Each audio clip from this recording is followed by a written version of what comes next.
இந்த உலகத்துல யாரை வேணாலும் விட்டு கொடுங்க, ஆனா கூட பிறந்தவங்களை என்னைக்குமே விட்டு கொடுத்துறாதீங்க. இன்னைக்கு நிறைய புது உறவுகள் உங்க வாழ்க்கையில வந்திருக்கலாங்க. அன்பு பாசத்தை பல மடங்கு உங்ககிட்ட கொடுக்கலாம். ஆனா கூட பிறந்தவங்க மாதிரி உண்மையான அன்பை யாராலுமே கொடுக்க முடியாது. முகத்துக்கு முகம் பார்த்து ஏசிடலாம், திட்டிடலாம். ஆனா ஏதாவது ஒன்னா துடிச்சு போறது அவங்களதான் இருக்கும். நாளைக்கு நாள் உறுதி கிடையாது, அடுத்த நொடியும் உறுதி கிடையாது. திடீர்னு இன்னைக்கு சண்டை போட்டுக்கிறோம், அடிச்சுக்கிறோம், வார்த்தையை மாத்தி மாத்தி விட்டுக்கிறோம். அடுத்த நொடி ஏதாவது ஒண்ணு ஆயிடுச்சுன்னா, இறந்தே போயிட்டாங்கன்னா எப்படிங்க உட்காந்து அழுவீங்களா? வந்து மறுபடியும் பேசுங்க, என்னை மன்னிச்சிருங்கன்னு சொல்லிட்டு ஒண்ணுமே பண்ண முடியாதுங்க.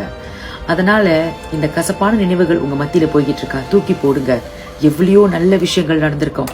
ஒரு நிமிஷம் உட்காந்து கண்ணை மூடி யோசிச்சு பாருங்க. ஒற்றுமையா சேர்ந்து எவ்வளவு நல்ல விஷயங்களை பத்தி பேசியிருந்திருப்போம், உட்காந்து சிரிச்சிருந்திருப்போம். அதுக்கு முன்னாடி இப்ப நடந்துட்டு இருக்கிற பிரச்சனைகள் எல்லாம் தூசி மாதிரி தூக்கி போடுங்க. இந்த ஒரு ஜென்மம் மட்டும்தான் இந்த பிறப்புகள் எல்லாமே. அடுத்த ஜென்மம்ன்றது யாருக்குமே உறுதி கிடையாது. குடும்பத்துக்குள்ளே அடிச்சுக்கிட்ட என்னங்க ஆகுறது? நம்ம பெத்தவங்க மனசு எவ்வளவு பாடுபடும், அதே கொஞ்சம் யோசிச்சு பாருங்க. அதனால முடிஞ்ச அளவுக்கு மன்னிப்போம், மறப்போம். என்ன நடந்திருந்தாலும் பரவாயில்லைங்க. வெளியாளுங்க நம்மள செய்யறத விடவா நம்ம கூட பிறந்தவங்க நம்மள செஞ்சிட போறாங்க? பரவாயில்லைங்க. அண்ணன் தம்பி அக்கா தங்கச்சி யாரா இருந்தாலும் சரி, இந்த நிமிஷத்துல பேசாம இருக்கீங்களா? மன்னிப்பு என்ற ஒரு வார்த்தையை கேட்டுட்டு மறுபடியும் பேச தொடங்குங்கள். ஏன்னா அடுத்த நிமிடமும் அடுத்த நொடியும் நமக்கு உறுதி கிடையாது.